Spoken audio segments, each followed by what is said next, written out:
আসসালামু আলাইকুম এভরিওয়ান। আজকের ভিডিওটাও সকাল থেকে শুরু করছি। তো সকালের নাস্তা ছিল আজকে রুটি পরোটা, হোটেল স্টাইলে ভাজি আর হচ্ছে ডিম পোস্ট। তো এক এক করে সব ঘরে পাঠিয়ে দিলাম রান্নাঘর থেকেই।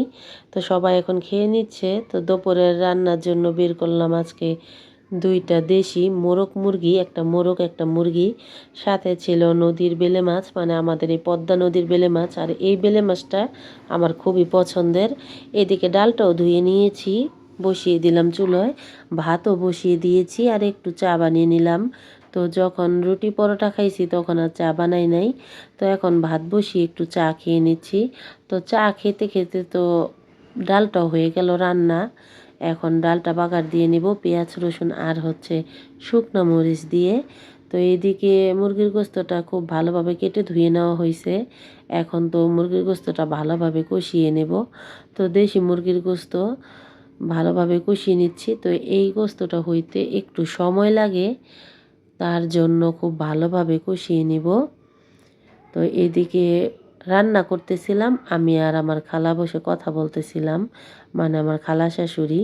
তো দুজনে মিলে রান্না করতেছি আর কথা বলতেছি। তো একজন মানুষ সাথে থাকলে ভালোই লাগে, কথা বলতে বলতে অনেক কাছে এগিয়ে যায়। তো মুরগির গোস্তটা কষানো হতে হতে এইদিকে বেলে মাছ চচ্চড়িটাও হয়ে গেছে। এখানে আমি দুইটা বেগুন দিয়েছিলাম। তো বেগুন দিয়ে এই বেলে মাছের চচ্চড়িটা করে নিয়েছি। মাশাল্লাহ, দেখতে খুবই সুন্দর হয়েছে। তো এদিকে আবার বসিয়ে দিলাম লাল শাক। তো লাল শাকটাও ভাজি করে নেব। আর তো রান্না হয়ে গেল মুরগির গোস্ত। খুবই সুন্দর দেখাচ্ছে, দেখুন দেশি মুরগির গোস্ত।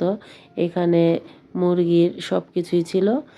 এখন এখান থেকেই দিয়ে দিব এক এক ঘরে বেড়ে। এরপরে তো গোসল করে চলে আসলাম আমরা ভাত খাওয়ার জন্য। তো এখন শেফামণি সারা আর সিম্মি ভাত খাইতে বসে পড়ছে। তো শেফামণি ভাত খাইতেছে, ওইদিকে সারামণিও খাইতেছে। সিম্মির জন্য বেড়ে রাখছি। আর তরকারি তো পাঠাই দিয়েছিলাম তোবা আর হচ্ছে আমার শাশুড়ি মায়ের ঘরে, ওরা খেয়ে নিচ্ছে। তো বাচ্চাদের মুরগির গোস্ত হইলে আর কিছুই লাগে না। তো ওরা খুব মজা করে ভাত খেয়েছিল, আমিও ভাত খাইছিলাম। আলহামদুলিল্লাহ, খুবই মজা লেগেছিল। তো ভাত খাওয়া দাওয়া শেষ করে একটু রেস্ট নিচ্ছিলাম। এখন তো একটু একটু করে বৃষ্টি আসে, সকালে না আসলেও বিকেলে আসে। সারাদিন শুধু বৃষ্টি আর বৃষ্টি। তো এর মধ্যে চলে আসলো আবির। তো আবির মিষ্টি দিয়ে চলে গেছে, ওকে আর ভিডিও করা হয়নি। তো তোবার খালাতো ভাই আবির, ও তো এসএসসি পরীক্ষায় খুব ভালো নাম্বার পেয়ে পাশ করছে। তো এই পরীক্ষার ফলাফলের পরে মিষ্টি খাইতে কিন্তু খুবই ভালো লাগে। তো আমাদের মাওয়া বাজারের গরম গরম রসগোল্লা আমাদের দিয়ে গেছে।